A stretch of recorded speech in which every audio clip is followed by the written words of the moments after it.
नमस्कार, आप देख रहे हैं सिटी पोस्ट और मैं हूं अभिषेक मिश्रा। बिहार में मंत्रिमंडल का विस्तार हो गया है। कैबिनेट विस्तार के बाद घमासान की आहट सुनाई दे रही है, बगावत की आहट सुनाई दे रही है, बगावत का अंदेशा है।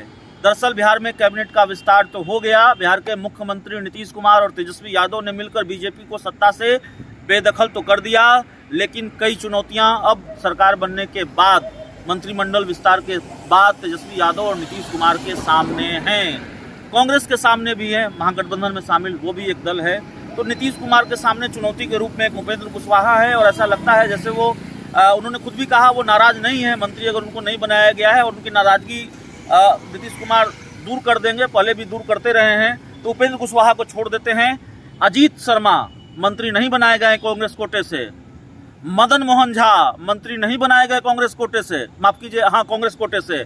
और भाई वीरेंद्र आरजेडी से मंत्री नहीं बनाए गए, आरजेडी कोटे से। उनका भी मंत्री बनना तय नजर आ रहा था और तमाम मीडिया चैनलों पर भाई वीरेंद्र के नाम की चर्चा थी, रेस में उनको दिखाया जा रहा था, लेकिन भाई वीरेंद्र मंत्री नहीं बनाए गए। अब इसका क्या असर हुआ है और क्या असर होगा वो हम आपको बताते हैं। मौजूदा वक्त में ये असर हुआ है कि भाई वीरेंद्र के करीबी सूत्रों से जानकारी मिली है कि वो नाराज हैं और भाई वीरेंद्र ने अपना मोबाइल स्विच ऑफ कर लिया है। और यहाँ तक कि आरजेडी कोटे से जितने लोग मंत्री बने हैं, भाई वीरेंद्र ने उनको बधाई देना भी जरूरी नहीं समझा है। हमने ट्विटर हैंडल चेक किया, ये देखने की कोशिश की कि भाई वीरेंद्र आखिर नाराज हैं वाकई में क्या। अगर उनके करीबी सूत्र बता रहे हैं तो क्या उन्होंने बधाई दी है, नहीं दी है। जाहिर है हम पत्रकार हैं और इसी तरह संकेतों को सामने लाते हैं, इन्हीं संकेतों के जरिए बहुत कुछ समझने की कोशिश करते हैं। तो भाई वीरेंद्र ने बधाई नहीं दी थी। अब एक दूसरे दिग्गज हैं अजीत शर्मा। अजीत शर्मा बेहद नाराज हैं, ये बात हम डंके की चोट पर कह रहे हैं।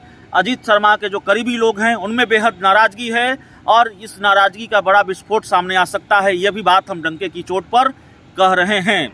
अजीत शर्मा का क्या रिएक्शन होगा, भाई वीरेंद्र का क्या रिएक्शन होगा, यह देखने वाली बात होगी। और कितने नाराज हैं उसका मीटर क्या है यह देखना होगा और तब पता चलेगा कि इसका क्या असर होगा, इनकी नाराजगी का क्या असर होगा और कितना बड़ा विस्फोट इस नाराजगी का होने वाला है। एक और नेता हैं मदन मोहन झा, जो बिहार कांग्रेस के अध्यक्ष हैं और उनका मंत्री बनना भी तय माना जा रहा था, बल्कि वो तो महागठबंधन की सरकार में मंत्री भी थे 2015 के विधानसभा चुनाव के बाद, जब महागठबंधन की सरकार बनी थी। लेकिन अजीत शर्मा, मदन मोहन झा को भी मंत्री नहीं बनाया गया है।